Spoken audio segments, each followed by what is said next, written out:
Alors, je vous souhaite la bienvenue. C'est une joie de vous accueillir de nouveau dans cette belle salle, ici, dans cet hôtel. Il faut dire que c'est vraiment sympathique. Tout est bien organisé. Et puis, on a vraiment du plaisir à venir chaque année dans cette salle. Alors, pour nous, pour l'équipe de Plein Feu, c'est une joie parce que cette année, nous fêtons les 20 ans de conférences en Europe, en Suisse, en Belgique et en France. Ça vous fait pas plaisir?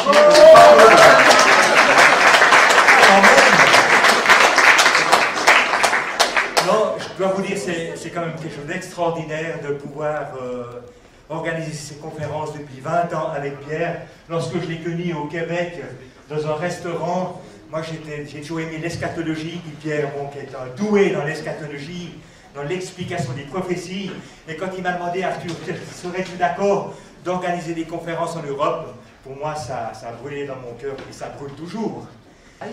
Et ce soir, Pierre va nous parler de ces 52 prophéties depuis 1948. Vous verrez, cette conférence est vraiment formidable. Alors, j'aimerais quand même, vous savez, Plein Feu, c'est quand même toute une équipe.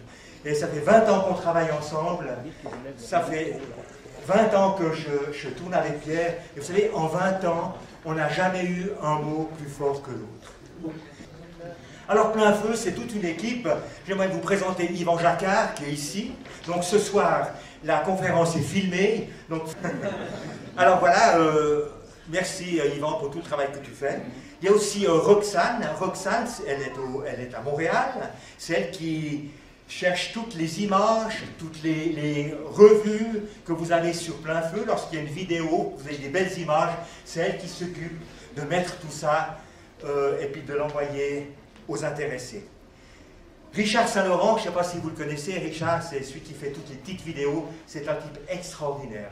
Ça fait maintenant 5-6 ans qu'il est dans Plein Feu. C'est un gars qui a donné son cœur au Seigneur par Plein Feu. Il est venu par Plein Feu et Dieu lui a mis sur son cœur de travailler avec Plein Feu. Et je peux vous dire qu'il en a vécu des vertes et des pas mûres. Et il a été attaqué par l'ennemi. Quand il s'est converti, dans sa famille, on le dit, il est devenu complètement fou. On l'a mis dans un asile psychiatrique parce qu'il avait donné son cœur au Seigneur. Il a été attaqué comme c'est pas possible. Il y a aussi Pascal Charton qui est là, qui fait les flyers. Pascal, lève-toi, je ne sais pas où tu es. Il est là au fond, c'est lui qui fait les flyers que vous recevez, qu'on vous envoie. Ça fait aussi quelques années qu'il est avec nous. Et puis, ben voilà, j'étais il y a 3 semaines chez Pierre au Canada pour voir la conférence. Et il y a eu tellement d'attaques pour cette conférence qui est ici, pour ces 52 prophéties, que les 3 ordinateurs qui devaient se coordonner ont tous été out. L'ennemi a, on peut dire, attaqué sérieusement à 1 mois de la conférence. Mais avec les prières, on a un Seigneur qui est tout puissant, et puis la situation a été rétablie. C'est pour ça que je vous demande vraiment de prier pour Plein Feu, parce qu'on est vraiment attaqué. Vous savez, l'ennemi n'est pas content avec ce qu'on dit, avec ce qu'on dévoile, et puis il sent très bien que c'est les moments, c'est ces derniers moments, alors il met le paquet sur les chrétiens, sur ceux qui apportent la bonne nouvelle. Alors, je vous remercie pour vos prières, et puis vraiment, je peux vous dire que pendant ces 20 années, le Seigneur a été avec nous. Alors, je vous souhaite une bonne après-midi, et puis que le Seigneur vous bénisse. Amen.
m'entendez bien? Oui.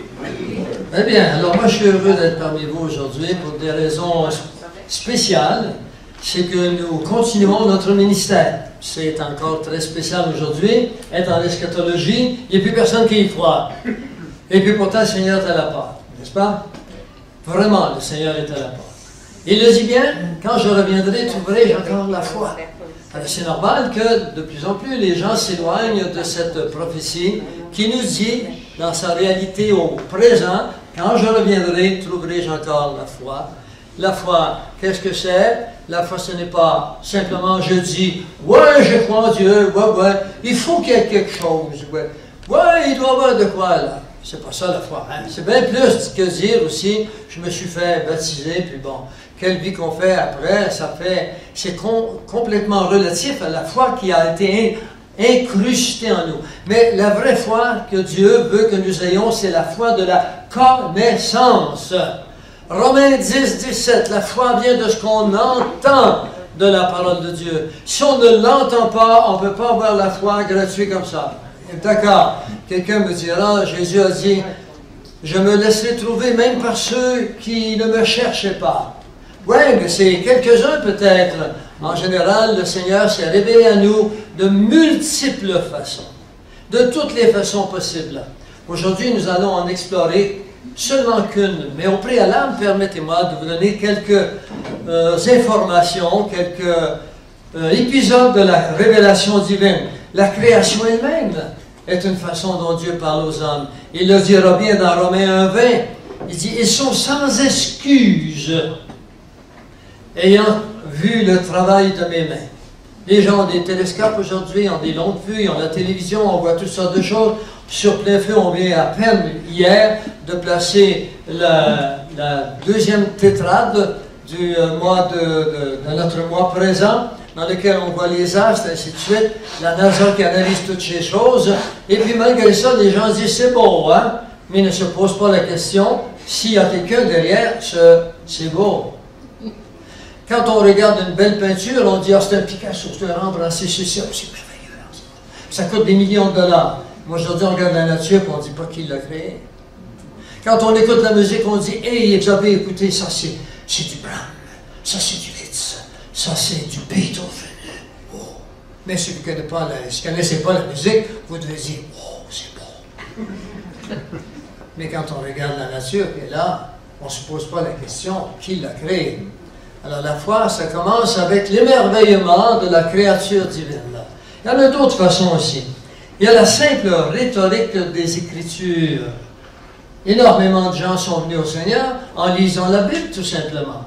C'est la rhétorique de Dieu, c'est le discours de Dieu. Il nous est bien dit dans Jean 17, 17, « Ta parole est la vérité. » Je sais qu'il y a en face de moi une petite foule là. Vous en voyez peut-être 100 ici, là, 125. Moi, j'en vois des centaines de milliers. Pourquoi? Parce qu'à cause de la technologie que Plainfeu possède maintenant, à cause de l'aide que nous recevons de ces personnes, de ces frères que Arthur vient de vous mentionner, eh bien, nous allons maintenant en Afrique, dans l'Amérique du Sud, aux États-Unis. Nous avons commencé à aller dans les îles du Pacifique, de l'Atlantique. Nous avons des milliers de personnes par jour qui viennent sur Plainfeu pour voir ce qui se passe. Et tout ça, c'est la technologie. Ou on l'utilise pour la pornographie ou tout ce qui est pervers dans ce monde, ou encore, nous, les chrétiens, on dit ça n'appartient pas qu'à l'ennemi. Ça appartient à nous et c'est ce que nous avons fait. Et je veux vous remercier qui, au cours des derniers 20 ans, comme Arthur l'a dit, nous avons été là, vous avez été là pour nous soutenir. Votre présence nous soutient et nous vous soutenons par la confirmation des événements dans le monde, parce qu'on y passe, moi j'y passe toute ma vie à faire de la recherche sur ces sujets. Et ensuite, en troisième milieu, il y a les miracles de Jésus. On n'a pas tous vu des miracles de Jésus, mais des milliers de personnes, après avoir été guéris, sont venus au Seigneur. Pas tous. C'est la preuve que le miracle ne contient pas tout ce qu'il faut pour qu'on vienne au Seigneur. Comme celui qui a demandé de l'aide dans sa vie qui était dépravée, et bien un jour il retrouve la norme, puis il dit, ben, on continue, c'est moi qui me suis relevé. Ben, les êtres humains, c'est ce que nous sommes. Je n'ai pas dit ce qu'ils sont, Parce que quand on parle de la parole de Dieu et des êtres humains qui l'écoutent, il faut s'inclure. Nous sommes tous sujets à l'erreur. Et finalement, la quatrième façon que Dieu s'est manifesté au cours des siècles, et qui se manifeste plus que jamais, dans un verset que vous connaissez, dans Luc 19, 40, il est marqué « Si vous vous taisez, les pierres crieront. » Je m'appelle Pierre. Mais ce n'est pas la façon, ce n'est pas ce que Dieu a voulu nous dire. Quand il dira « les pierres crieront », il parlait d'une science qui révèle la présence du passé du peuple juif et de la présence de Jésus et de ses actions sur la terre qu'on appelle l'archéologie. L'archéologie, c'est les pierres qui parlent du passé. Et puis finalement, il y a la dernière des façons qui nous intéresse aujourd'hui, ce sont les prophéties. Dans Marc 13, 23, il nous a dit « Je vous ai tout annoncé d'avance, soyez sur vos gardes. » Mais on ne peut être sur nos gardes si on ne s'intéresse pas à ce qu'il a annoncé. Et c'est ce qui est le problème avec des milliards de personnes aujourd'hui. Ils ne connaissent pas la parole de Dieu. La Bible est rendue maintenant un peu comme le peuple hébreu. Ils ont tort. C'est eux les gros méchants. Ils ont beau être démocratiques, ils ont beau aider les gens autour, des hôpitaux qui reçoivent les blessés de la guerre de Gaza, mais malgré ça, c'est eux qui sont les gros coupables. Aujourd'hui, on lit à peu près tout, sauf la Bible. Et les chrétiens ont commencé même à la délaisser, la Bible. Moi, je voudrais qu'ensemble, aujourd'hui, nous puissions prendre conscience qu'il faut qu'on y retourne, c'est urgent. Et puis, il faut qu'on comprenne que oui, nous en sommes dans le temps et dans l'espace. Cela étant dit, peut-être qu'il serait temps qu'on aille faire le tour dans la conférence d'aujourd'hui. Alors, Israël, 52 prophéties réalisées depuis 1948.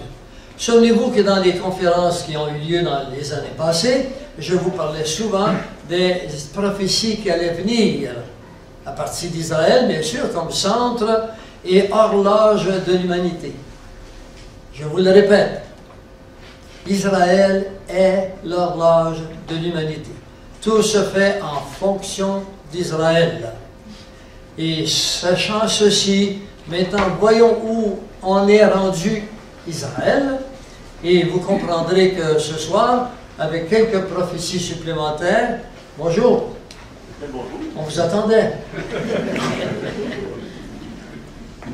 Avec quelques prophéties supplémentaires sur ce qui n'est pas encore venu, mais qui est lié à ce que nous verrons après-midi, vous comprendrez que le Seigneur se doit d'être à la porte, sinon on n'a rien compris à l'eschatologie. Et je pense qu'on a compris des choses, puisque nous allons en voir 52 qui ont été réalisées. Le plan de la conférence est le suivant. Nous allons voir la signification de la prophétie. Nous allons essayer de l'interpréter, mais en fait, c'est un coup d'humilité de ma part. On ne va pas essayer, on va réussir. Vous connaissez ça drôle? La présentation elle-même, nous allons voir le texte. Sans le texte, eh bien, on ne peut pas trouver à quelle place il s'est réalisé, le contexte de sa réalisation et certains commentaires. Je ne pourrai pas apporter tous les commentaires justifiables à chacune des versets que nous allons faire, ou lire ensemble, parce que ça durerait jusqu'à demain matin. Et je sais qu'il y a des limites à toute capacité d'écouter et d'emmagasiner. Qu'est-ce que la prophétie?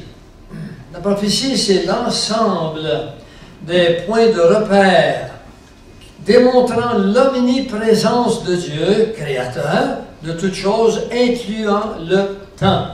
Je tiens à souvent, vous avez entendu dans mes conférences, que je tiens à mettre en évidence des dimensions qui ne semblent pas être toujours réalisées. Quand Dieu a créé l'univers, il a créé 3 dimensions différentes. Il est obligé de les créer, on ne peut pas les séparer.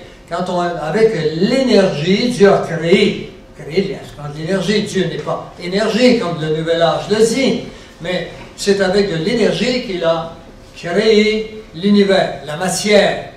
Mais la matière ne peut être dissociée de l'espace. Et l'espace ne peut être dissocié du temps. Parce qu'on dit souvent dans notre langage maintenant, avoir un espace de temps, ou encore un temps d'espace. Ils sont ensemble. Lorsqu'il a créé la planète, il a créé d'un point A à un point B, mais nous, pour se rendre entre le point A et le point B, de cet espace, nous avons besoin de temps. Alors, c'est comme ça qu'ils ne peuvent se dissocier. Ainsi, par exemple, quand on mesure le temps de la journée, on le mesure avec le mouvement de la Terre qui tourne sur elle-même dans une journée. Un an, c'est 3 fois 360 jours en calendrier hébreu et 365,24 pour le calendrier grégorien que nous avons encore dans notre société. Alors, laissons Isaïe maintenant nous dire ce qu'est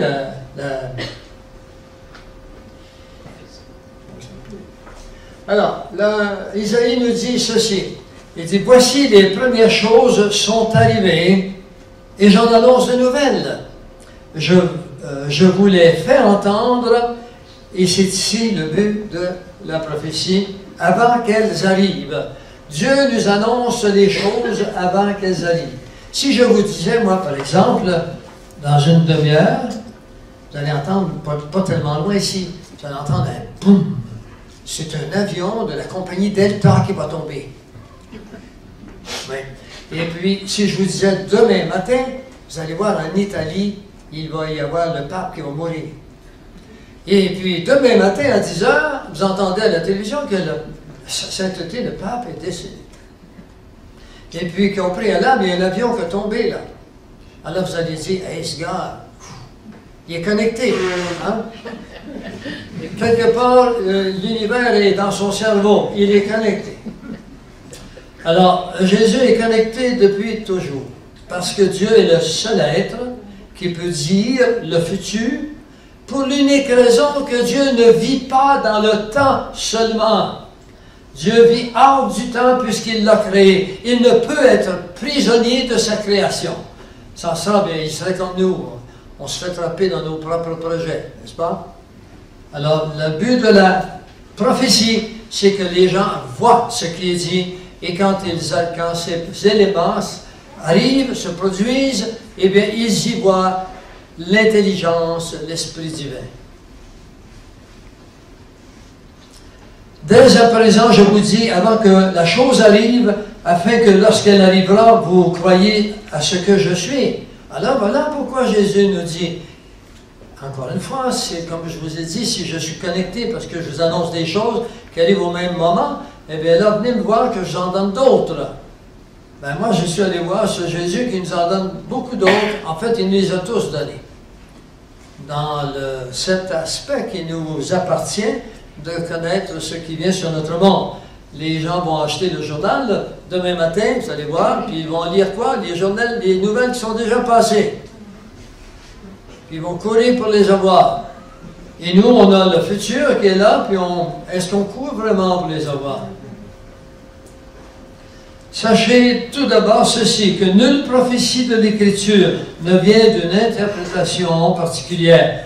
La prophétie n'a point été apportée autrefois par la volonté humaine, mais par des hommes saints, des hommes de Dieu, étant poussés par l'Esprit, ils ont parlé. 2 Pierre 1, 20, 21. Donc, seul l'Esprit de Dieu peut nous donner le futur. Qu'est-ce qu'elle est, la prophétie? On continue. 6 types de prophéties que je vais vous expliquer avant que nous puissions aller plus loin, afin que vous soyez capables d'analyser vous-même. Je ne passerai pas le reste de l'après-midi dessus, mais je tiens à vous les montrer. Il y a le premier type de prophétie, c'est la prophétie littérale. Elle ne demande aucune explication et elle s'accomplit telle qu'elle est indiquée. Un exemple, par exemple, allons dans le prophète Michée, le verset 1, il nous est dit, « Toi, Bethléem, Ephrata, qui est petite entre les milliers de Juda, de toi sortira celui qui doit être dominateur en Israël. Ses origines sont d'ancienneté, dès les jours éternels. Michée 5, 1. Alors, le prophète Michée le dit environ 2600 ans avant Jésus-Christ. Et là, j'ai oublié cette chose. Les prophéties, nous allons voir, ne datent pas de la semaine dernière. Elles sont de minimum 2000 ans jusqu'à 4000 ans en arrière. Et elles arrivent maintenant. Et c'est pour ça que je suis heureux que vous soyez là. J'espérerais être capable de vous communiquer ce que moi je sens à l'intérieur de mon cœur quand je vois ces choses. À l'âge de 10 ans, mes frères, je découpais sur les journaux des articles qui parlaient de la fin du monde. À l'âge de 10 ans, je n'étais pas chrétien. À l'âge de 7 ans, j'ai eu une vision de mon salut. J'ai rencontré Satan, à l'âge de 7 ans. Et j'ai été tiré par Dieu qui m'a sorti de ses griffes. Et c'est toujours resté aussi présent dans mon esprit que je vous vois devant moi maintenant. Alors quand je regarde ces prophéties qu'ils ont faites depuis 2600 ans, dans lesquelles il nous a dit qu'il y a quelque chose qui est spécial qui va arriver là, à Bethléem. Et les gens d'après ça se sont posé des questions. Qu'est-ce qui allait arriver? Eh bien, si nous allons dans Matthieu au chapitre 2, le verset 1, il nous dit « Jésus étant né à Bethléem de Judée au temps du roi Hérode, des mages d'Orient arrivèrent à Jérusalem. » Alors, on a la prophétie et sa réalisation. Alors, on peut commencer à croire qu'il y a des choses qui sont dites et puis qui nous révèlent la vérité de l'omniprésence divine. Toujours dans la suite des prophéties, la prophétie linéaire. D'un point de repère dans le temps, un nombre de jours ou d'années sont donnés jusqu'à sa réalisation. Un exemple, sache-le donc et comprends, depuis l'émission de la parole ordonnant de retourner, de rebâtir Jérusalem, jusqu'au Christ, le conducteur, il y a 7 semaines et 62 semaines. Les places et les fossés seront établis, mais à un temps fâcheux. Et là, on a ici la prophétie de Daniel qui nous montre qu'au moment où l'ange dit ceci à Daniel, il s'écoulerait 62 plus 7 semaines de temps jusqu'à Jésus-Christ, chaque jour de la semaine étant égal à 1 an, ce qui fait 483 ans. Et la réalité s'est produite, effectivement. Il y a eu 483 ans, parce que c'est 490 l'ensemble, jusqu'à ce que la prophétie se réalise. Une prophétie d'inscription, la troisième, il s'agit de mots ou de noms propres qui ont une signification prophétique. Des noms propres. On va en voir un exemple.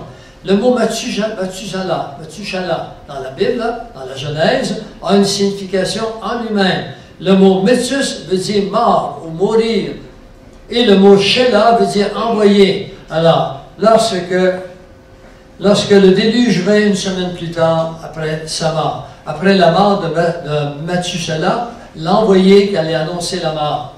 Alors, c'est le déluge qui est vint et la civilisation de l'époque disparaît.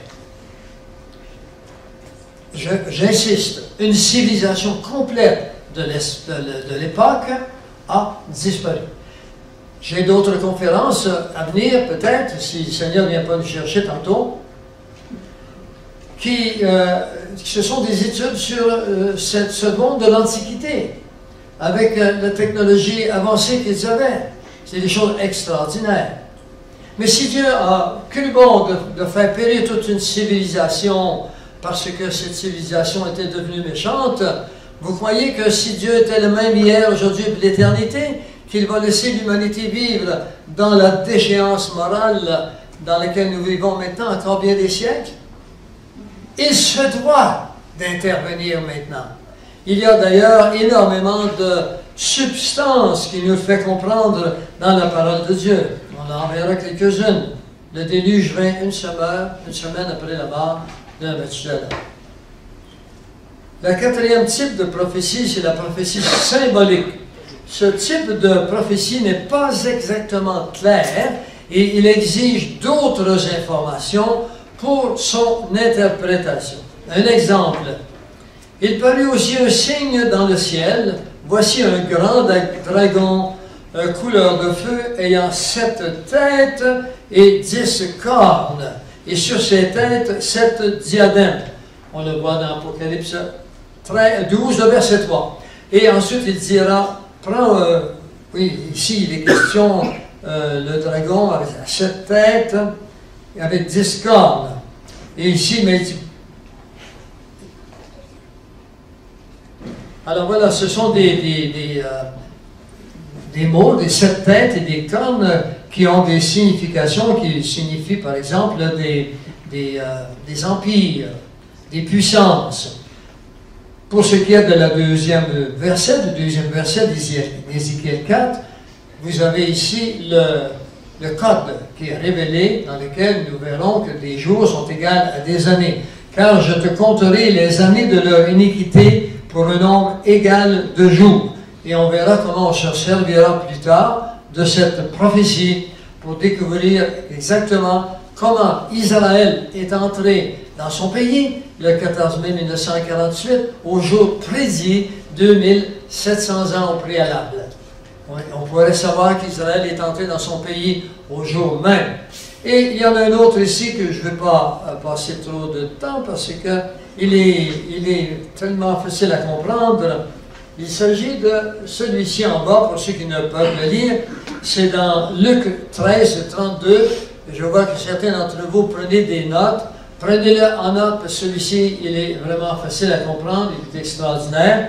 Dans le psaume 90, vous verrez qu'on dit « un jour est égal à 1000 ans ». D'accord? Alors ici, c'est Jésus qui parle. Les pharisiens sont venus le voir, puis il lui dit « tu sais, hein, Hérode, comme il voulait se débarrasser d'Hérode, il ne savait comment, de Jésus, alors ils vont voir Jésus, puis il dit « Hérode veut te tuer, t'es mieux de t'en aller ». Ça faisait l'affaire des deux, s'il s'en allait, d'Hérode et d'eux aussi.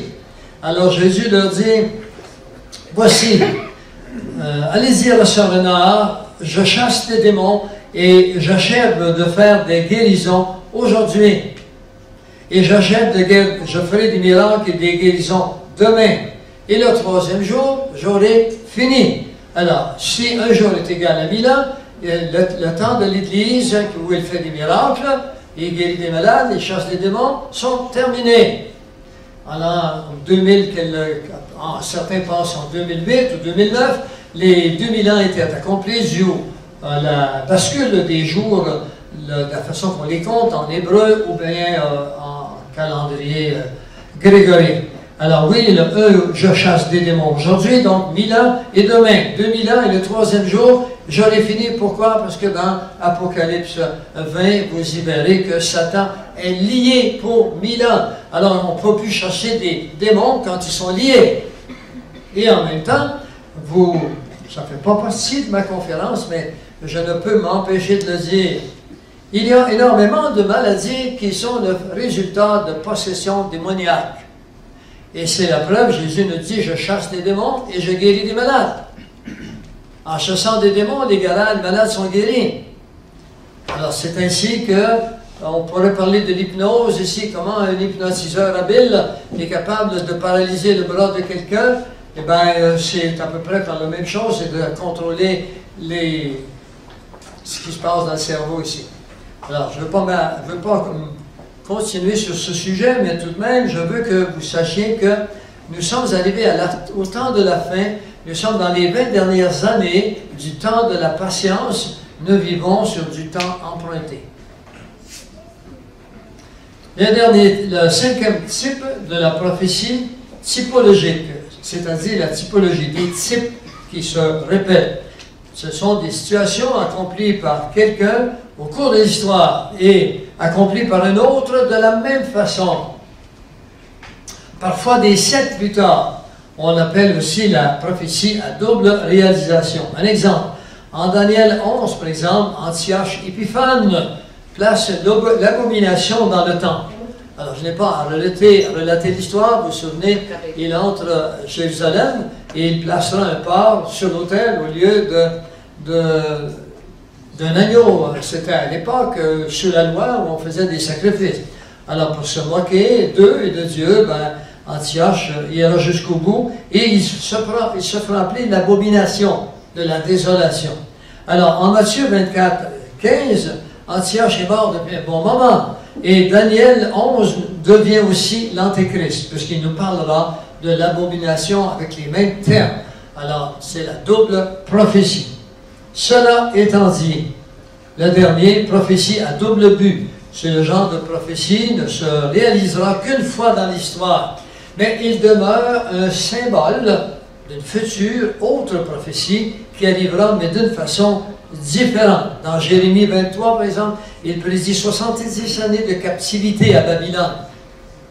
Mais en Daniel 9, l'ange Gabriel utilisera le même chiffre de 70, mais pour 70 semaines de temps. Dans Apocalypse 17, explique que les 7 têtes de la bête représentent 7 collines sur lesquelles la femme est assise, représente aussi les 7 anciens empires. Alors ça, c'est ce qu'on appelle des prophéties à double but, double purpose.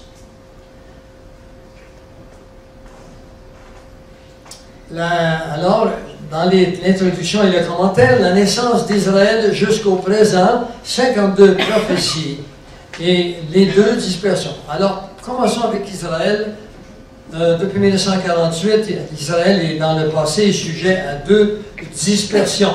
J'appellerai dispersion le peuple juif qui doit quitter Jérusalem pour s'en aller dans un pays étranger sous la force. Parce qu'il y en a, certains m'ont dit, ben, vous en oubliez une, vous oubliez la dispersion égyptienne. La dispersion égyptienne n'en est pas une, parce que les Juifs sont allés avec Abraham, il était 70 aussi, ils ont quitté, ils sont allés en Égypte de leur propre gré, parce qu'il y avait famine. Alors ils ont été gardés captifs par la suite, après que le pharaon est mort, mais ils sont demeurés là 400 ans. Et il y a la dispersion mondiale. Alors à Babylone, on sait que c'est Nabuchodonosor, son fils, les ont emmenés prisonniers pendant 70 ans, et ensuite une autre captivité quand ils ont été chassés complètement d'Israël vers l'an 132. En fait, le tout commence lorsque Titus s'empare de la ville de Jérusalem en l'an 70. Les Juifs sont obligés de quitter parce que l'armée romaine n'était pas très douce. Alors, la majorité sont quittés, mais beaucoup y sont demeurés. Il est resté des Juifs sur place ou ailleurs, dans le pays d'Israël, jusqu'à finalement l'an 132, avec la bataille qui fut livrée par Bar Kachba, qui a perdu la lutte de toute façon. S'il n'avait pas perdu la lutte, les Juifs seraient restés là. Il le fallait parce que Dieu avait déjà prophétisé qu'il les distribuerait ou les éparpillerait de par le monde à cause de leur désobéissance. Le peuple hébreu est le peuple modèle typique que nous sommes tous. On dit les Hébreux sont des ci, les Juifs sont des ça, mais Dieu nous montre comment il a été, d'une certaine façon, sévère avec son peuple qui était sous la loi, alors que nous ne sommes plus sous la loi, mais la grâce n'a rien contre la loi. C'est-à-dire, tu ne tueras pas ton prochain, pas parce qu'on est sous la grâce que tu peux le tuer sans effet. Je m'attarderai sur ce sujet un autre jour. Un troisième événement depuis l'an 132, de l'an 32 à 132. Voici des événements qui sont arrivés entre ces 2 dates. L'an 32, pourquoi? C'est la crucifixion. C'est Jésus qui est mis à mort. C'est la naissance de l'Église. C'est la destruction du temple de Jérusalem en l'an 70 par Titus, par les Romains. C'est l'insuccès de la rébellion de Simon Bar Kachba en l'an 132 qui défend les Juifs contre les attaquants de la Syrie. Ensuite, c'est la dispersion chez les nations. Les Écritures nous avaient donné la date exacte de leur retour, soit le 14 mai 1948. Dans la première période de la dispersion, Israël quitte son pays en apostasie. Pourquoi? Parce qu'ils ont rejeté le Messie. Israël quitte son pays apostasié. Pourquoi? Parce qu'ils ont rejeté le Messie. Jésus dira, le royaume de Dieu est devant vous, je suis avec vous, le peuple est sur place, le territoire est là et le roi est là. Et ils vont rejeter le tout. Alors Dieu a tout rejeté en même temps, il était le roi jusqu'à date. Dans la seconde période du retour, le peuple, il revient dans l'incroyance, le peuple hébreu, il est retourné à Jérusalem. Il y a 12 millions de Juifs sur la planète, entre 12 et 14. Un rabbin dernièrement, j'ai toujours dit 14, a dit qu'il y en avait 12. Alors peut-être qu'il est plus près des statistiques que moi, c'est un rabbin, alors on va s'entendre pour 12. Et puis il dit, oui c'est ça, et puis il y en a 7 millions qui sont maintenant en Israël. Il y en a plus que la moitié. Je ne sais pas si vous savez, mais c'est un miracle. Hein? Dans un document que je lisais ce matin encore, juste en 2013, tombez pas sur le dos, 5000 jeunes juifs français ont quitté la France pour s'en aller en Israël. Jamais il y a eu autant de juifs qui quittent les pays maintenant pour retourner dans leur nation. Alors, pourquoi? Parce que Dieu fait les derniers efforts maintenant pour les ramener. En 1939, il est obligé de créer la guerre pour qu'ils s'en aillent dans leur... Parce qu'ils étaient très bien installés dans les nations et ça allait très bien. Adolf Hitler n'a pas été gentil avec eux, mais vous savez qu'il y en a plusieurs qui sont... On y reviendra là-dessus. Oui, vous savez, vous m'avez dit que vous saviez. L'événement 3, depuis l'an 32, on continue. Voici quelques prophéties qui nous disent que le peuple reviendrait après 1948 et qu'il n'y aurait pas d'autre dispersion. Le verset suivant, dans Jérémie 31, les versets 35 et 36. Ainsi parle l'Éternel, qui a fait le soleil pour éclairer les jours, qui a destiné la lune et les étoiles à éclairer la nuit, qui soulève la mer et fait rugir ses flots, lui dont le nom est l'Éternel des armées. Si ces lois, lesquelles les lois cosmiques, les lois de la physique, ce sont des lois qu'il parle, viennent à cesser devant moi, dit l'Éternel, la race d'Israël aussi cessera pour toujours d'être une nation. Alors, vous devez comprendre que si Israël cesse d'exister, Dieu est en train de nous dire que la Lune va s'échapper de son périple autour de la Terre va s'échapper de sa période et son périple autour du Soleil, la matière va se désintégrer, parce que ça c'est tenu avec les mêmes lois de la matière, les électrons, les protons, pour qui tiennent la matière ensemble, que la Terre qui est tenue dans notre système solaire. L'un est du micro, l'autre est du macro. Un autre verset nous dit, je vais en passer un, ils ne seront plus arrachés du pays que je leur ai donné. Il n'y a aucun verset dans la parole de Dieu qui nous parle que les Juifs seront défaits, que les Juifs seront repatriés ailleurs dans le monde comme ils l'ont été pendant 2 dispersions. Ce qui veut dire qu'ils sont sur le territoire once for all, une fois pour toutes. Amen. Amen. Je suis toujours ému quand je dis ça. Je ne sais pas pourquoi. Je ne sais pas pourquoi, excusez-moi. Je pense que les intellectuels auraient de quoi enlever leur chapeau quand ils entendent des choses comme celle-là. L'intellectualisme pur, je pense. On peut être un intellectuel, c'est-à-dire avoir le développement intellectuel. L'intellectuel pur, c'est celui qui n'accepte rien, à moins que tout passe par ça, la compréhension de son raisonnement. Et c'est pour ça que lorsqu'est arrivé l'âge de la philosophie et du raisonnement, la foi s'est mise à tomber. Parce qu'on a fait des liens. Si on n'est pas capable de le comprendre, ce qui est dit des Écritures n'est pas vrai. Alors ça, c'est de se penser très grand. Dieu n'a pas à tout nous expliquer. Il veut qu'on croie parce qu'on voit beaucoup de choses. Mais sa nature intrinsèque à Dieu ne nous sera jamais transférée. Nous vivrons toujours de par lui. Nous sommes des créatures. Nous resterons toujours des créatures. Nous ne sommes pas des créateurs infinis. Voilà les 52 prophéties. La première, car ainsi dit le Seigneur l'Éternel, voici je redemanderai mes brebis et j'en ferai la revue. C'est ce qu'il a commencé en 1948. Le Seigneur a dit à ses brebis, come in. entrez, revenez chez vous, je vais m'occuper de vous. De la race, il n'a pas dit de chaque individu. En 1948, lors de la guerre de l'indépendance, 6 000 Juifs qui venaient à peine d'entrer, qui venaient de différents pays, ont été tués. On le verra un peu plus loin. Alors, il ne s'occupe pas de tous les individus. Il y a un plan pour chaque individu, mais la race, elle demeurera.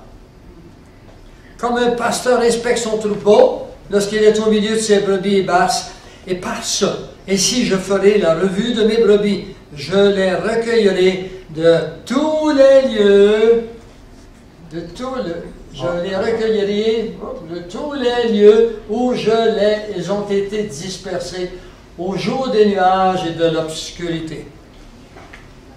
Merveilleux ça, le Seigneur dit, je le ferai. Et ça, c'est fait. C'est une prophétie réalisée. Les navires britanniques seraient on est dans les prophéties, là, des 52. Nous sommes ici à voir des choses qui ont été dites dans le passé, entre 2000 à 4000 ans en arrière, et qui se réalisent de vos jours, mes frères. Qui se réalisent maintenant, alors qu'on va retourner chez nous, et puis on va manger, on va parler de choses et autres. Ces prophéties-là ne sont pas à venir, elles sont produites. Alors que nous attend-il demain? Eh bien, maintenant, il faut qu'on y pense, parce que quelque chose nous attend demain. Peut-être pas demain lundi, mais demain avec un proche futur. Les navires britanniques seraient les premiers à ramener les Juifs sur leur sol. Alors, ici, il y a toute la description de ce qui est arrivé en 1917 et 18. Je ne sais pas si je vais vous le donner au complet, mais c'est très important pour moi, en tous les cas. Je vous en donne quelques ébauches. Pour vous placer dans le contexte. Beaucoup d'entre vous diront, mais on savait ces choses. Je sais que vous les saviez, pas tous, mais il y a beaucoup de personnes autres que vous qui vont entendre ces choses. Il faut se placer dans le contexte. Il faut se rappeler que l'Empire ottoman va régner sur plusieurs régions du Moyen-Orient à partir de l'an 1290. Et en 1517, maintenant, ils vont régner en maître sur Israël. Et ça durera pendant 400 ans. Jusqu'en 1917. 400 ans au jour. Et il y a plusieurs instances dans la Bible où on voit que Dieu tranche par période de 400 ans. C'est ainsi que ça s'est fait. Après le début de la guerre, de la première guerre, les Turcs entrent en guerre, mais du côté de l'Allemagne. Je le dis parce qu'on va un peu plus loin, vous allez rencontrer des termes qu'il faut connaître. Le commandant est le général Edmund Allenby, commandant anglais, est nommé en charge de l'équipe expéditionnaire des forces égyptiennes en 1917. Il mène une offensive contre les Turcs et il s'empare de Jérusalem. Il a également gagné la victoire de Megiddo, le Megiddo qu'on rencontre dans l'Apocalypse. Mais ça, il s'empare de Jérusalem. Il va le faire avec un truc incroyable. Il va engager tous les avions avec 2 ailes à l'époque, qui étaient à l'armée militaire anglaise, qui étaient sur place. Et ensuite, il va engager tous les avions qui étaient à des privés. Et puis là, il va leur ordonner de passer par-dessus Jérusalem tout ensemble, pour faire un bruit du tonnerre. Et en même temps, il va laisser tomber des tracts. Et sur la traque, c'est marqué « Fuyez Jérusalem, signé Edmund Allenby. Allenby. » Les autres, ils ont lu « Allah, bye Allah, bye Allah. » C'est un fait, ça. Et ils ont quitté dans 2 heures, il n'y avait plus de monde à Jérusalem. Allenby est celui-là que vous lirez à certains endroits, qui est entré à Jérusalem à côté de son cheval. Pour quelle raison? Parce qu'il disait, Jésus est entré ici sur un âne, je ne suis pas digne de monter sur mon cheval. Les généraux d'aujourd'hui sont pareils, comme ça. Quand l'Allemagne perdit la guerre, vers la fin de la guerre, l'Empire ottoman fut divisé en plusieurs petits États. En 1920, il y a quelque chose de spécial. Le Conseil des Alliés donne mandat à l'Angleterre de partitionner et de gérer la Palestine. Ça va jusqu'à date? Les restants du territoire ont été divisés en 2 en deux factions, deux parties. La Jordanie pour les Palestiniens et l'autre partie pour les Juifs. Le 2 novembre 1917, le secrétaire des Affaires étrangères de l'Angleterre, Lord Balfour, James Balfour, écrit à Lord Rothschild, alors président de la Fédération sioniste britannique. Il écrira un document qui s'appelle la Déclaration Balfour, que vous voyez ici. Vous le voyez, le général qui entre, là, il est vraiment à pied. L'Angleterre divisa les 46 000, 49 000 carrés de tout le territoire en deux, incluant le Jourdain. La partie est fut nommée la Transjordanie. La Transjordanie est aujourd'hui la Samarie et la Judée. Elle compte 77% du territoire. Cette partie fut donnée aux Arabes. Et l'Empire, ensuite la deuxième partie fut donnée pour le peuple de Sion. Il restait 23%. Et on l'a fractionné encore, on voulait la fractionner à 10,5%. Et qu'est-ce qui a fait qu'on en est retourné à 23%? L'Angleterre, qui avait pour mission de le partitionner, a eu un respect extraordinaire pour un homme qui s'appelait Weizmann. Chaim Weizmann. Chaim Weizmann était un juif qui travaillait à Londres et qui était un biochimiste. À partir des acétones, avec un composé chimique qu'il a trouvé, il a créé les explosifs, qui étaient très puissants. Et avec ces explosifs, il a permis à la Royal Navy de gagner des guerres, de gagner la guerre. Alors, c'est en fonction de Chaim Weizmann, par respect, qu'ils ont donné plus de territoire à Israël qu'initialement ils voulaient le faire. Alors, vous avez ici la déclaration Balfour, et vous pourriez la lire quand vous le reverrez, parce que nous avons l'intention de prendre cette conférence et de la placer sur plein feu. Et là, elle apparaîtra en plus gros, mais vous verrez exactement, non pas la déception, mais le gain que Israël venait de gagner avec la déclaration Balfour, qui se fait le 11 décembre 1917, mais qui ne deviendra réalité que le 14 mai 1948, pas mal de temps plus tard. Et voici maintenant quelque chose d'important que je vous ai dit il y a un instant, car les îles, en bas. Ça va, vous n'avez pas besoin de moi, vous voyez bien. Car les îles s'attendront à moi, et les navires de Tarsis, les premiers. Tarsis, c'est l'ancien mot pour l'Angleterre. Anglais, Tarsis. Les navires de Tarsis sont les premiers pour amener loin tes enfants avec leur argent et leur or à la gloire du nom de l'Éternel ton Dieu et du Saint d'Israël qui te glorifie. Incroyable ça, hein? Ça a été prédit combien de temps? C'est Isaïe. On monte à peu près à 2600 ans préalable. C'est jamais arrivé ça. Et c'est arrivé en 1948, immédiatement au lendemain de la guerre. Ah ben on a la définition ici. Cher Lord Rothschild, j'ai le plaisir de vous adresser au nom du gouvernement de Sa Majesté la déclaration ci-dessous de sympathie à l'adresse des aspirations sionistes, déclaration soumise au cabinet. Le gouvernement de Sa Majesté envisage favorablement l'établissement en Palestine d'un foyer national pour le peuple juif et emploiera tous ses efforts pour faciliter la réalisation de cet objectif, étant clairement entendu que rien ne sera fait qui puisse porter atteinte ni aux droits civils et religieux des collectivités non juives existant en Palestine, ni aux droits et aux statuts politiques dont les Juifs jouissent dans tout autre pays. Et évidemment, vous devez comprendre que quand il dit qu'il ne faut pas porter un préjudice aux autres nations, il n'y avait que les Arabes qui étaient là, et les Arabes islamiques également. Alors c'est ce qui a apporté autant de problèmes, parce que ce n'était pas entièrement clair. Oui, vous pouvez y vivre, mais touchez pas aux autres, ils ont des droits encore. Et c'est à partir de ça qu'ils croient qu'ils ont des droits, mais ils ont oublié qu'il y avait autre chose que la déclaration Balfour. Mais tout de même, relativement à ce qu'ils vivaient durant la guerre, ils étaient très heureux d'avoir un petit patelin quelque part pour aller passer les vacances de Noël. Israël revient en tant que nation unie. On sait qu'Israël a toujours été désuni. Il y avait le nord et le sud. Il y avait la Judée et il y avait également Israël qui était au nord. Ézéchiel 37, et les versets sont là, 18, 19 et 22. Voilà ce qui est en dit. Pour en faire, il est marqué ici, pour en faire un seul bois, c'est-à-dire un seul pays. Et ensuite, un seul et même roi. Ils ne seront plus divisés en deux royaumes.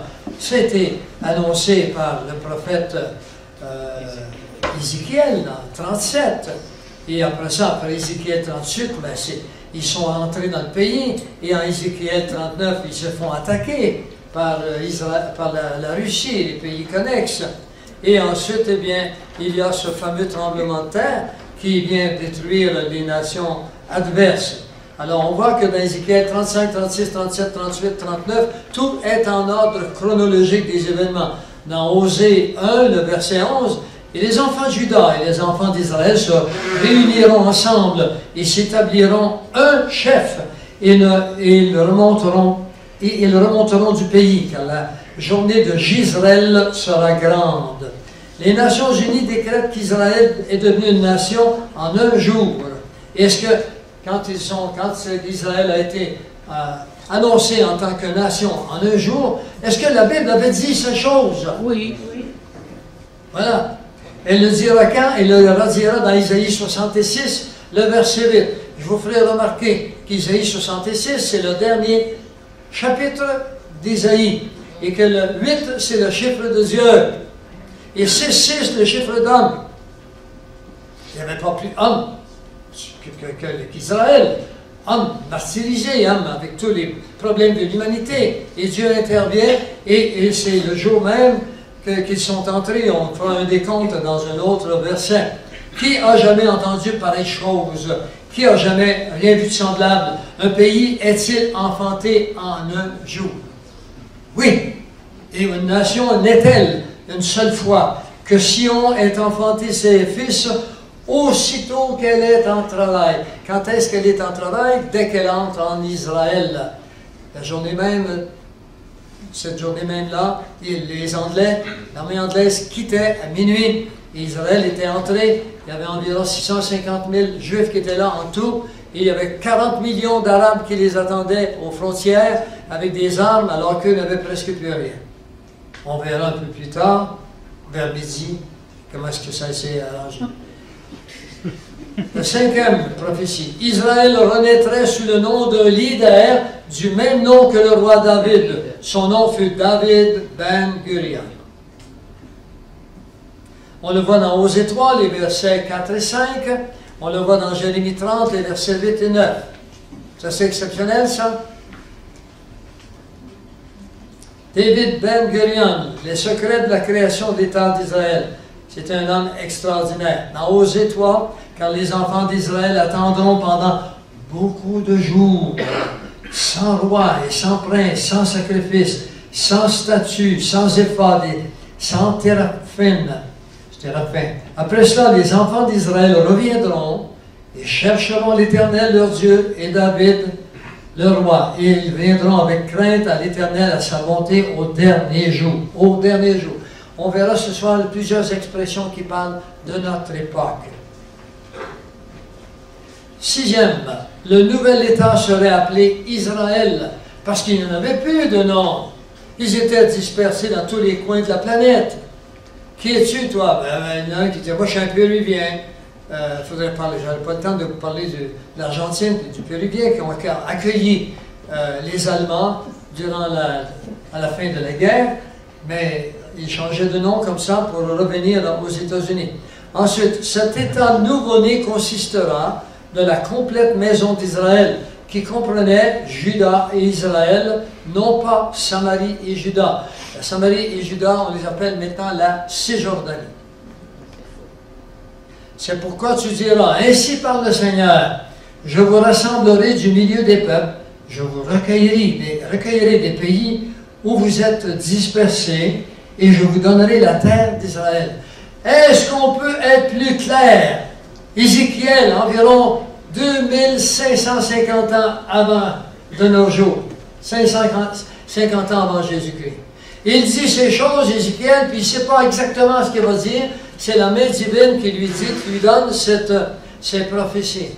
Maintenant, ça s'est réalisé depuis 1948. Si ça, c'est pas merveilleux, des choses comme celle-là, additionnez-les. Vous savez, un homme dont je parle sur la petite vidéo, qui s'appelle Josh McDowell, qui est un Américain scientifique.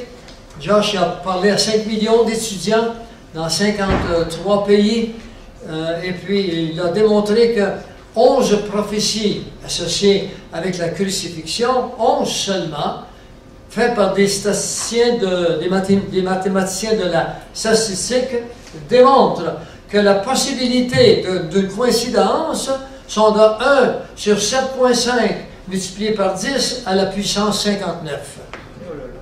D'accord? Si vous avez un peu de mathématiques, essayez de comprendre. Ici, on vous en montre à 52. Voulez-vous calculer? Nous avons un Dieu qui dépasse tout entendement. Il me dit, fils de l'homme, ses os. Alors, vous connaissez Ézéchiel 37, c'est la prophétie des eaux qui sortent de terre. En fait, ce ne sont pas les eaux qu'il va ressusciter, mais ça veut dire ton peuple. Il n'est pas mort, il va revenir. Prophétise, fils de l'homme, dit-il. Je vous ramènerai dans le pays d'Israël, et ça a été fait. 7e prophétie. L'étoile de David flottera sur le drapeau d'Israël. Israël a été sans marque nationale pendant des siècles.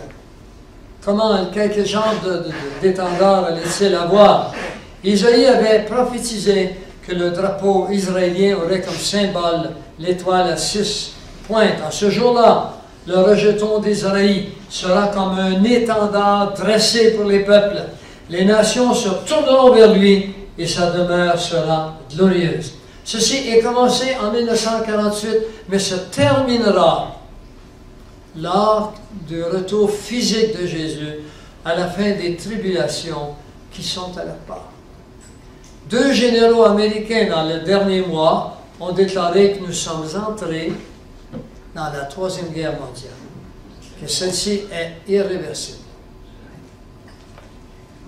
C'est pas pour rien que j'ai eu envie de vous présenter ces choses, afin de réveiller le peuple de Dieu, et afin de... Il y a un verset qui dit que le Seigneur a un peuple encore dans cette Babylone dans laquelle nous vivons. Eh bien, il faut qu'on réveille ce peuple, il lui appartient. Si Dieu a dit qu'il y a un peuple dans la Babylone, il ne pense pas que simplement au moment où il les regarde, il les voit déjà comme membres de son peuple physique et spirituel.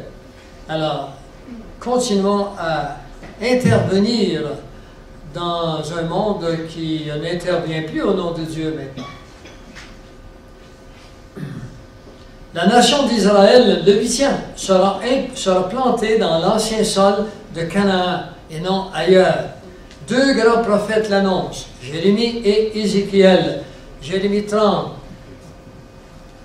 Voici, les jours viennent où je ramènerai les captifs de mon peuple, d'Israël et de Juda. Je les ramènerai dans le pays que j'ai donné à leur père, ils le posséderont. Est-ce que vous croyez que Isis, EI, vont s'emparer d'Israël, comme ils le disent, qu'ils vont mettre tous les Juifs à la mer? Et s'ils font ça, cette prophétie est fausse. Et si cette prophétie est fausse, tout le reste est faux. Mais comme nous savons que la prophétie est vraie, et que tout le reste est vrai, il faut sachez qu'ils jamais ils s'empareront d'Israël pour les détruire complètement. Est-ce que Israël va subir des dommages prochainement? Malheureusement, je suis obligé de vous dire oui. Pourquoi? 2 raisons. Premièrement, Israël demeurera parce que Dieu, c'est lui qui tient ce peuple et cette nation dans sa main. Pourquoi la tient-elle dans sa main, cette nation? Parce qu'il l'a promis. Et il veut montrer à vous, les nations et les païens, qui sommes venus en Jésus-Christ. On est quand même des païens. Le mot païen, ça ne veut pas se le dire celui qui n'est pas chrétien. Le mot païen, ça veut dire toutes les nations autres qu'Israël sont païennes, c'est-à-dire les nations. Nous sommes des païens convertis au christianisme.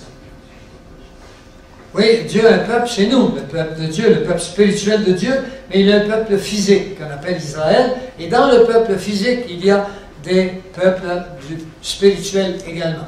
Il y a environ peut-être 500 à 1 million de Juifs maintenant qui ont accepté cette révélation extraordinaire qui est la révélation de Jésus-Christ. Merveilleux ça. Il n'y a aucun verset qui nous dit qu'ils devront tous se convertir avant que Dieu intervienne. Alors la première raison, c'est que c'est son peuple physique et lui, il veut montrer aux nations qu'il est fidèle. Est-ce que le peuple de Dieu physique, Israël, a été fidèle tout au cours des siècles? Non. Non. La Bible dit que c'est un peuple à la nuque raide. Et moi qui suis un docteur de la colonne vertébrale, j'en ajuste souvent des nuques raides. Et ça craque quand on les ajuste. C'est vrai. Alors ça va craquer en Israël aussi. Pourquoi? Parce que le peuple est un peuple rebelle. Et Dieu doit faire sa justice physique également. Romains 11, verset 25, vous lirez. Un reste seulement sera sauvé. Jérémie 16, 15. Mais on dira, l'Éternel est vivant, lui qui a fait monter les enfants d'Israël du pays du Nord.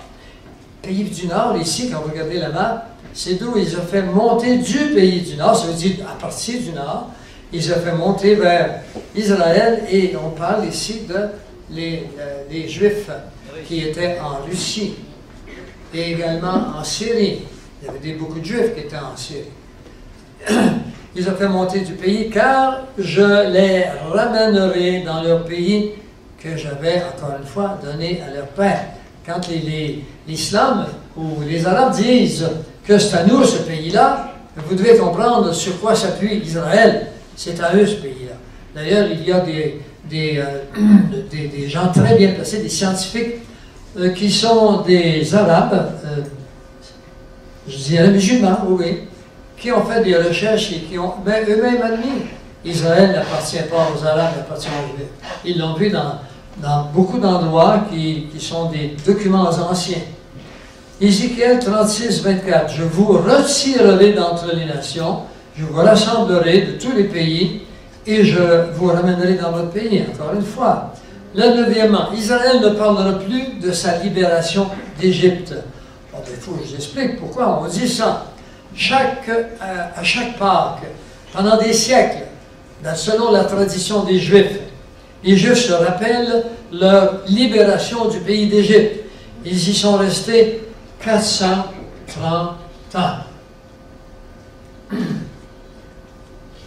Les Juifs sont d'accord que Dieu a tenu sa promesse en les ramenant dans leur pays, en 1948. Les derniers revenaient surtout de l'Europe et de la Russie. Ensuite, il est marqué en bas, je rassemblerai le reste de mes brebis de tous les pays où je les ai chassés, je les ramènerai dans leur pâturage. Elles seront fécondes et se multiplieront. Ceci est accompli. Dixième prophétie. Israël ne sera pas restauré en tant que monarchie. Il n'y aurait pas de monarque, il n'y aurait pas de roi. De retour en Israël, les Juifs auraient pu créer une monarchie, une dictature, mais selon Michée 5.4, cela devait être une république ou une démocratie. Comment le sait-on? Ce que vous avez sur la charte en face de vous, ce sont les hommes qui ont été les héros de leur époque. Dans Michée 5.4, nous lui opposerons 7 pasteurs et 8 princes du peuple. 7 pasteurs et 8 princes du peuple. On verra pourquoi pas 8 tous les deux ou pas 7 tous les deux, on va le voir dans un instant. Le rétablissement d'Israël devait se faire au jour précis. Ici, Dieu avertit Israël d'une punition de 390 ans pour Israël et 40 autres pour Juda. Alors, on sait qu'Israël est au nord, Juda est au sud. En cas de désobéissance, Dieu allait multiplier par 7. Vous avez déjà lu ça quelque part. Seulement, il y a une équation que vous n'avez pas faite. Dans le psaume 102, il dit « Tu t'élèveras, tu auras pitié de Sion, car le temps d'avoir pitié d'elle, le temps fixé, est à son terme. » Et c'est pour ça que nous savons, encore une fois, en cours de route, en vous expliquant ces choses, que nous sommes au terme. Le temps de ramener Israël, d'avoir pitié d'eux, de les sortir des nations, est arrivé. Le temps est à son terme. Dieu a eu pitié d'eux. Voici un organigramme, ce qu'on peut dire, avec le décret de Cyrus. Ça se fait quand, ce décret? Ça se fait le 3 août de l'an 537 avant Jésus-Christ. Et au bout, à droite, vous avez sur cette ligne, ici, vous avez le 14 mai 1948. Il y a eu une guerre d'indépendance ici. Israël est entré là. Cyrus les fait sortir du pays où ils étaient prisonniers. Il avait été pendant un bon moment. Maintenant, ils doivent sortir en 537 avant Jésus-Christ jusqu'au 14 mai. Il faut calculer 907 200 jours. 907 200 jours. Et ça, vous verrez ça. J'ai marqué les versets en bas. Le cadre est en bas. Ézéchiel 4, les versets 3 à 6. Et Lévitique 26, les versets 14 à 18. On va y revenir. Il y a un document qui nous dit que l'hébreu reviendrait la langue parlée. Ce que vous avez devant vous, c'est un homme qui s'appelle Eliezer Ben Yehuda. Il est né en 1858 jusqu'en 1922. Cet homme, dans les pires conditions en Israël, avant que les Juifs soient là, déjà était là, et dans des conditions très difficiles, travaillait jour et nuit pour réécrire la langue. Lors de la construction de la tour de Babel, Dieu avait confus leur langue. Maintenant, avec le rétablissement, il allait faire le contraire et donner une langue commune, celle des ancêtres. C'est merveilleux, ça? Et comment? Alors, voici la prophétie qui le dit. Alors, je changerai les lèvres des peuples en des lèvres pures, afin qu'ils invoquent tous le nom de l'Éternel. Et un peu plus bas, parce que je ne veux pas perdre trop de temps, vous le lirez, il ne se trouvera pas dans leur bouche une langue trompeuse, mais ils paîtront et reposeront, il n'y aura personne qui les épouvantera. Alors, on sait qu'Israël, actuellement, a connu du bon temps. Pendant un bon moment, depuis 1948, il y a eu des guerres, on va y voir. Mais toutefois, Israël était mieux qu'en Allemagne ou n'importe où ailleurs. Le temps vient maintenant de notre époque. Il faut que le retour de Christ soit de notre époque, pour qu'il soit dans cette condition qu'on vient de voir. La langue hébraïque est établie et le véritable sens des mots, avec le véritable sens des mots. Quand je fais une conférence, en général, dans tous les cas, quand je ne connais pas le mot, j'ai une Bible hébreu, une Bible grecque et araméenne. Il faut comprendre le sens du mot pour se rendre compte que ça change parfois de signification. Et je vous en prie, procurez-vous une Bible hébreu et grecque en tous les cas, pour être capable d'analyser la signification exacte des mots. Et vous aurez de graves surprises. Alors, ce que vous avez sont les documents qui étaient là, qui le prouvent. Verset, voyons, le 13e. Jérusalem sera divisée. Dans Zacharie, il nous est dit, à la fin de la guerre pour l'indépendance, Israël contrôlerait la moitié de Jérusalem et les Jordaniens l'autre moitié. Le contrôle durera 19 ans jusqu'à la guerre de 6 jours. Alors, quand Israël entre, vous devez vous souvenir que lorsqu'il entre le lendemain, à minuit juste, eh bien, c'est la guerre qui commence. Ils ne sont pas prêts. Ils ont des fourches, ils ont des vieux fusils de l'État du temps de Napoléon. Ils ont quelques canons quelque part. Et puis, 40 millions de Juifs, d'Arabes, qui sont prêts, qui sont entraînés, qui veulent mettre à mort le peuple juif. Ils veulent s'en débarrasser. La même chose arrivera plusieurs fois tout au cours jusqu'à nos jours. Et on est encore au même point. C'est important qu'on sache que nous sommes encore au même point avec les nations qui attaquent Israël.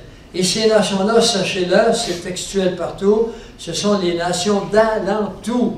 Tous les versets qui parlent de leur attaque disent bien les nations d'alentour. C'est pas le Canada, là, n'en voulez pas. C'est pas la France, là. C'est pas la Suisse non plus. Voici un jour vient pour l'Éternel où les dépouilles seront partagées au milieu de toi. Alors, il est marqué là, partagé, divisé en deux. Mais, divisé en deux, mais davantage pour les Arabes, parce que les Arabes voulaient absolument mettre à mort les Juifs, hein, enfin Israël, et ils ne voulaient même pas qu'ils viennent. Et c'est pour ça que les États-Unis n'étaient pas vraiment d'accord à ce que la nation d'Israël soit formée, parce qu'ils savaient très bien qu'ils allaient se faire massacrer par les nations arabes qui environnaient, parce qu'ils le promettaient, puis ils ne se gênaient pas de le dire aux journalistes ou bien dans les congrès où ils étaient invités.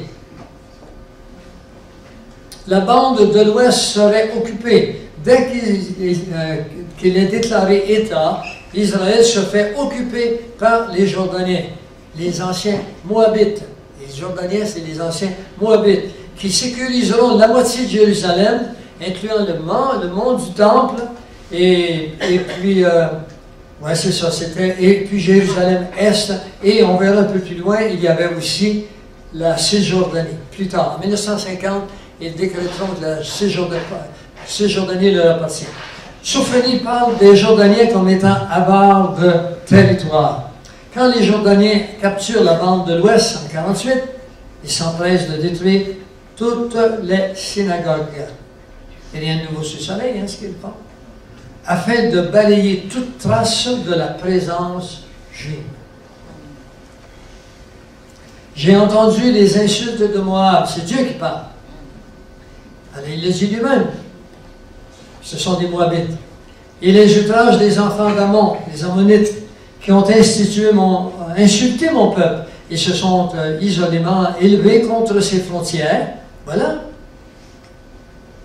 L'Éternel sera terrible contre eux, car il anéantira tous les dieux de la terre, et chacun se prosternera devant lui dans son pays. De même pour les îles dans les nations. Sophonie 2, 8 à 11, pour ceux qui prennent des notes en arrière, et Zacharie 12, 1 à 8. Israël renaîtrait sans Jérusalem et deviendrait une grande puissance militaire. Sachez ceci, Jérusalem a été pris par les Jordaniens, alors ils ne peuvent pas aller là facilement. Les nations musulmanes vivent dans la crainte d'Israël, à ce temps-là et aujourd'hui aussi. La force militaire d'Israël est la 4e plus grande force militaire au monde, après, bien sûr, les États-Unis, la Russie et la Chine. Après la guerre de 6 jours et celle du Yom Kippour, Israël est décrit comme une pierre. Ce n'est pas une pierre vivante, c'est une erreur, je vous le dis là. Une pierre pesante pour les nations. Ne marquez pas vivant, en plus c'est une erreur. Je n'ai pas pu le temps, je l'ai vu, mais il était trop tard. Dans Lévitique 26, si vous marchez dans mes statuts, dans mes lois, si vous gardez mes commandements et si vous les pratiquez, je mettrai la paix dans le pays. Vous dormirez sans que personne vous épouvante. Vos ennemis, ils tomberont devant vous par l'épée, et vos ennemis tomberont devant vous. Encore une fois, il le répète. Alors, ici, il y a une très grande leçon à nous donner. Il faut marcher avec Dieu. Ce qu'il a fait à Israël, il veut le faire avec chacun de nous. Des millions de personnes sur cette terre marchent sans Dieu. Entrez dans leur vie, allez voir comment est-ce que c'est pas joli. Ils n'ont ni espérance, ils n'ont aucune personne divine à qui se confier, aucune personne divine peut intervenir dans leur vie. Ils suivent le cours de ce monde. C'est une leçon au christianisme également. Il y a un retour qui doit être fait par l'Église. Les Juifs sont revenus en Israël dans l'apostasie. Ils l'ont quitté dans l'apostasie, mais ils sont revenus dans l'incroyance. L'apostasie, c'est de rejeter certaines croyances, c'est pas de rejeter tout. Israël avait des croyances, mais pas tout. Et maintenant, c'est l'Église qui revient à la fin des temps dans l'apostasie. L'apostasie est entrée dans les églises. Il faut jeter un coup d'œil vite un peu. Il faut venir aux États-Unis si vous voulez voir tout ce qui se passe là avec les pasteurs du progrès et de la richesse. Israël reviendrait comme une grande puissance nucléaire. Ce jour-là, il dit bien, ils dévoreront à droite, à gauche, tous les peuples d'alentour. Vous les montrez tantôt, les peuples d'alentour.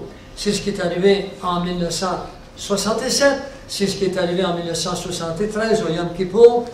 Et Israël possède, vous devez le savoir, minimum 225 bombes atomiques. Si Israël le voulait, dans 2 heures, il n'a plus aucun ennemi. Ils ne sont plus capables de respirer. Mais il ne le veut pas. Pourquoi? Parce que c'est une nation démocratique. C'est une nation éduquée. C'est une nation civilisée. On sait tous les... est-ce qu'ils n'ont pas de tort? Bien sûr qu'Israël a des torts. Bien sûr. Dieu va le montrer d'ailleurs. Ce n'est pas à nous à le faire. Le Seigneur nous demande de prier pour la paix de Jérusalem. Ça veut dire pour les Juifs en entier. Il faut qu'on le fasse. Mais vous poursuivrez vos ennemis, ils tomberont devant vous par l'épée. Lévitique 26, verset 7. Ce verset, à peu près, dans le Lévitique, il y a à peu près 2000 ans, avant Jésus-Christ. 17. Les documents de la mer Morte seraient retrouvés. Le premier jour de la guerre de l'indépendance, les Jordaniens assiègent Jérusalem, tel que prédit en Zacharie 12. Et ce même jour, les documents de la mer Morte tombent entre les mains israéliennes. Vous vous souvenez de l'histoire? Si vous êtes allé en Israël, un jeune bédouin voit des trous dans des petites montagnes, collines, des vallons faits de roches, et puis il prend une pierre, puis il s'amuse, comme quand j'étais jeune, je tirais des roches tout le temps, j'aimais ça tirer des roches. Hein, j'avais fait ça, toi aussi, tu me l'avais dit. Je me présente, toi. Alors, il a pris une roche, mais ça, puis il l'a tiré. Et je suppose que la main de Dieu l'a conduit. Sa roche est tombée à l'intérieur, puis il a entendu un fracas. Alors, il est monté, puis c'est pas si loin, un chalet, vraiment. On l'a vu là où c'était, c'est pas si loin, ça se monte facilement. Et à l'intérieur, il y avait des urnes dans lesquelles il y avait des documents. Et ces documents ont tombé dans les mains d'Israël la même journée, le lendemain. Le jeune bédouin, je ne savais pas quoi faire avec ça, ils l'ont vendu pour 30 pièces. Non, c'était pas 30 pièces. C'est M. Rockefeller, maintenant, qui les a pris, évidemment. Ils sont à Jérusalem, ils sont dans des lampes de verre, on ne peut pas les toucher. Ils ne peuvent pas trop prendre, ils ne permettent pas qu'on prenne de la photographie. La lumière va un peu atténuer le contraste de l'imprimerie qui est là depuis des siècles. Alors ici, quelque chose d'important, il faut savoir bien l'interpréter. Les Juifs reviennent et puis vous vous souvenez quand ils sont revenus quand ils étaient des 70 ans sous Nabuchodonosor, eh bien, quand ils sont revenus en Israël, Néhémie le lisait, la parole, toute la journée. Et le peuple restait devant Néhémie, puis entendait la parole. Ils étaient en émerveillement devant la parole. Mais Israël ne l'avait plus beaucoup, cette parole, dans son cœur, dans sa tête, quand ils sont revenus. Alors, écoutez bien ici ce qui est marqué. Malheur à toi, Ariel, c'est-à-dire Israël, cité de David, fils dont David fit sa demeure. Ajoutez année à année, laissez les fêtes accomplir leur cycle, puis j'assiégerai Ariel. Il y aura des plaintes, des gémissements, et la ville sera pour moi comme un Ariel. Je t'investirai de toutes parts, je te cernerai par des postes armés, j'élèverai contre toi des retranchements, tu seras abaissé, ta parole viendra de terre. Il est marqué là. Alors, la parole, si ça, c'est la terre. Ta parole viendra de la terre parce que Dieu savait qu'elle était cachée. Ce sont les Juifs qui l'ont cachée là, avant que Titus allait avec son armée pour détruire Israël en l'an 70. La parole est venue de terre, elle a été trouvée dès qu'ils sont entrés. Incroyable ça, merveilleux. Elle était là pendant des siècles, personne ne l'a vu. Un jeune bédouin sur une roche, puis tout ça. Israël serait rétabli par 4 forgerons. Oh là là, qu'est-ce que ça veut dire? Vous avez tous lu ça, n'est-ce pas? Qu'est-ce qu'il y a derrière tout ceci? Je levai les yeux et je regardai, voici, il y avait 4 cornes. Je dis à l'ange, dis-moi ce que c'est. L'Éternel me fit voir 4 forgerons. Je dis, qu'est-ce qu'ils font là? Et il dit, ce sont les cornes qui ont dispersé Juda, tellement que nul ne lève la tête, et ses forgerons sont venus pour les effrayer. Alors, ce sont des gens qui sortent d'Israël et qui vont se battre contre ceux qui ont dispersé Israël. Alors, les cornes, ce sont ceux qui brisent. Le premier, c'est l'Égypte, qui a gardé les Égyptiens pendant 400 ans.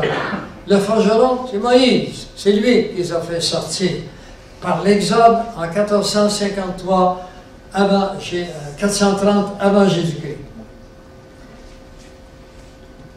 L'Empire babylonien, c'est le roi Cyrus de Grèce qui les fait sortir encore une fois. Ils étaient prisonniers.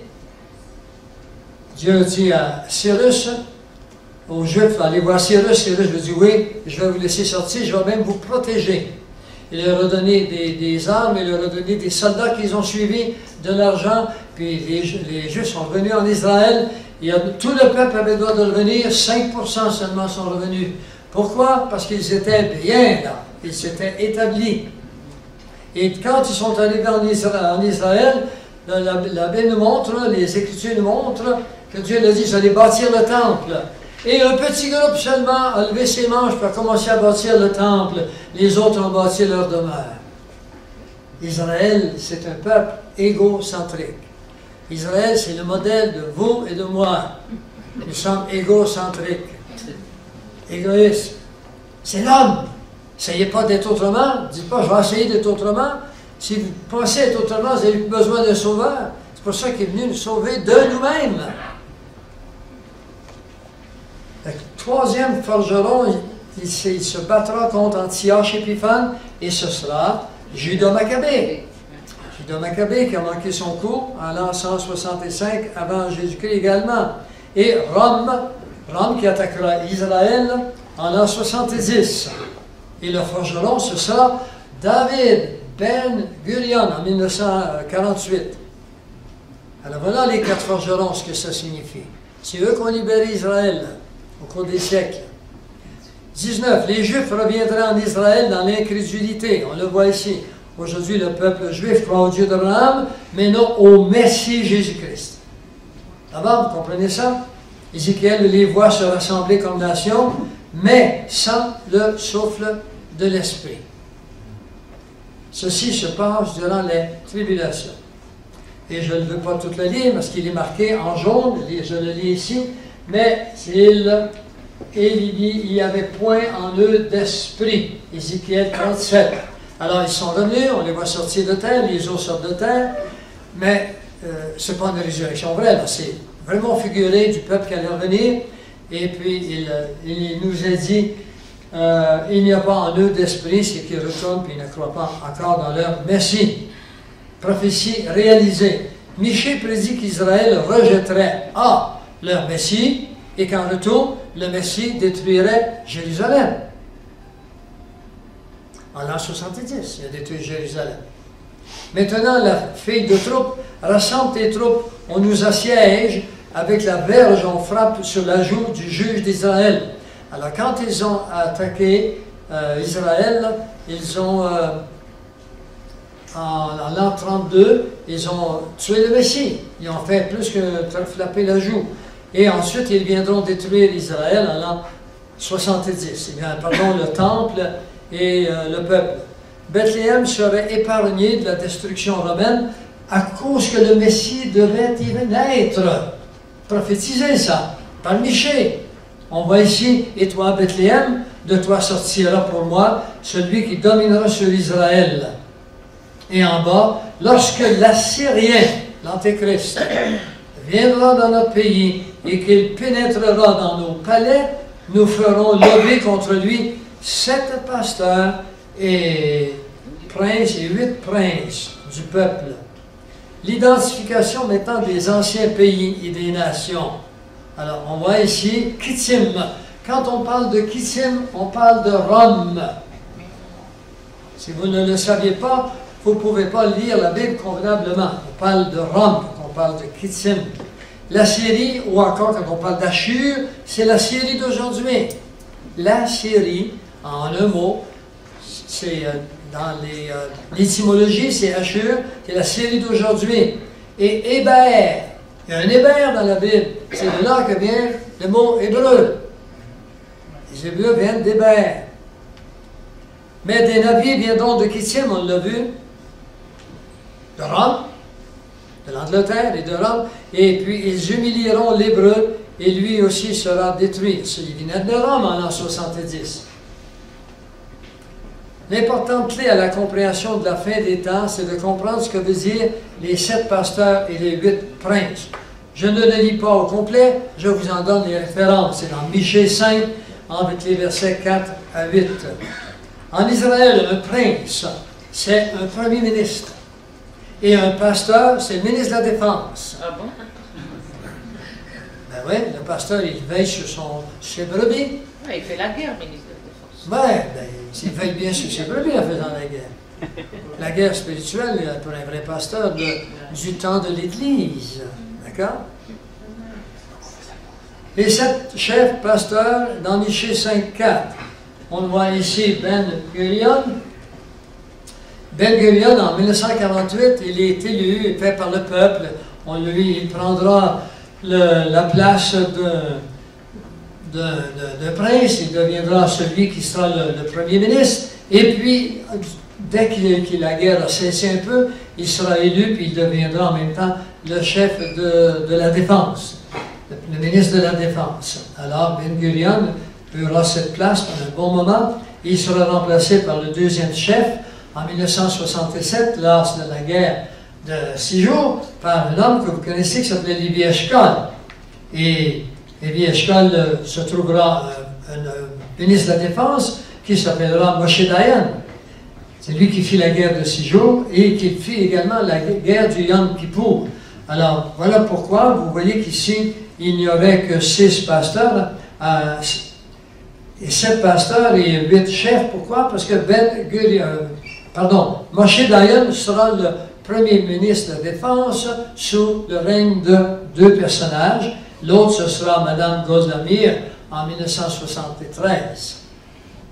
Et puis, un peu plus tard, en 1981, encore une fois, ils se feront attaquer. C'est Menahem Begin qui était le premier ministre, et c'était Ariel Sharon qui annexa le Golan. Il a été beaucoup plus loin que la Cisjordanie, il s'est rendu jusqu'au Golan, ils se sont réemparés du Golan, de ce fameux Golan qui est un objet de guerre entre la Syrie spécialement et puis Israël.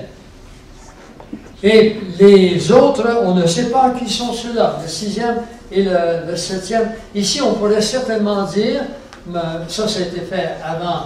J'ai commencé à travailler là-dessus au mois d'avril, mars. Bon, on peut dire que M. Netanyahu est le premier ministre qui a bien mené ce qu'il fallait faire. Et puis, M. Elan, le premier ministre de la Défense, pourrait être placé ici. Alors, à partir du moment où on entre dans les tribulations, on voit qu'il y en aura 2 autres, mais on ne sait pas qui. Il faut attendre d'être rendu là. Et pourquoi qu'il y en a 2 si rapprochés? Eh bien, ce ne sera pas rose dans une période qui s'en vient, et probablement qu'ils se feront tuer, seront remplacés immédiatement. Et le dernier des premiers ministres et des premiers pasteurs, ce sera le retour physique de Jésus et le lion de Juda. Il n'y en aura pas d'autre. Et ce sera le règne de 1000 ans qui commencera à ce moment-là, parce qu'un règne de 1000 ans vient immédiatement après la guerre d'Armageddon. 2 minutes? Je me rends jusqu'à 22, d'accord? Alors, le retour des Juifs yéménites, celui-là, vous allez trouver bien, en 1949. À peine Israël est-il entré au pays que les Juifs du Yémen demandent d'entrer, parce qu'au Yémen, ce n'est pas nécessairement très chrétien. Il y a quand même des Juifs qui sont chrétiens qui sont restés. Ce sont des Juifs qui y sont restés après le retour de Babylone, ainsi qu'il y en a en Irak. Des chrétiens, des Juifs qui sont restés là. Et c'est un moyen beau système d'espionnage, vous voulez savoir. Je ne devrais pas dire, ils vont entendre. Alors que les Juifs du Yémen demandent d'entrer au pays promis, c'est-à-dire en Israël, dans une seule année, 50 000 Yéménites entreront en Israël en 1949. Alors on les voit ici, qui reviennent C'est des photos qui ont été prises sur place en 1949. 50 000 Yéménites entre l'ombre. Vous savez comment est-ce qu'ils ont fait? Dans des lieux cachés. Les avions atterrissaient, et puis c'était des cargos de guerre, ils entraient dedans, et puis on les a ramenés en Israël, puis on a même compté le nombre, et on comptait dans combien d'heures, combien d'avions ça a pris. Je dirais au septentrion, donne, et au midi, ne retiens pas. Le septentrion, c'est la Russie, le midi, c'est l'Égypte, et ailleurs, et aux extrémités de la terre. Les Juifs devaient revenir. Je finis là-dessus ces deux opérations tapis magiques, parce qu'ils sont liés avec ce qu'on vient de voir. En 1950, c'est l'opération tapis magique. The Magic Carpet Immigration. 50 000 Juifs yémenites font c'est même la ligne pour entrer dans le ventre du grand aigle. Ils ne pouvaient pas dire l'avion à cette époque-là. Les avions n'avaient pas d'aile encore. Voici, ça j'ai trouvé ça extraordinaire ce que je vais vous montrer ici. Alors dans Jérémie 31, le verset 8, voici, je les ramène du pays du Nord, la Russie. Je les rassemble des extrémités de la terre, de la France, de la Suisse, du Canada, des États-Unis, de partout. Parmi eux sont l'aveugle et le boiteux, la femme enceinte. Je répète, la femme enceinte et celle qui enfante. Elle n'est pas juste elle n'est pas juste enceinte, elle enfante dans l'avion. Et elle reviennent ici en une grande assemblée. Jérémie 31, 8, notez-le. Alors voici ce qu'on trouve dans des documents israéliens chez les Juifs. Le Sud, l'opération Salomon 1991, 29 avions, 40 voyages. En 1991, en 33 heures et 27 minutes, 1500 Juifs éthiopiens sont amenés par cargo aérien en Israël. Il y a à bord 3 accouchements. D'accord? C'est détaillé ici en anglais, là. Mais je tenais à ce que vous puissiez voir que la prophétie nous dit qu'il va y avoir des accouchements. Et les Juifs les ont relatés, les accouchements. Commencez-vous à comprendre que notre Dieu sait ce qu'il dit. Il sait d'avance ce qui va arriver. Il ne vit pas dans le temps comme vous et moi, mais il peut vivre dans le temps. S'il n'est pas capable de vivre dans le temps, on a des problèmes. Il fait les deux. Israël, bon, alors si tu veux, on peut arrêter ici là-dessus. Pardon? Je le veux. Et on va continuer, on fait une pause de 10-15 minutes.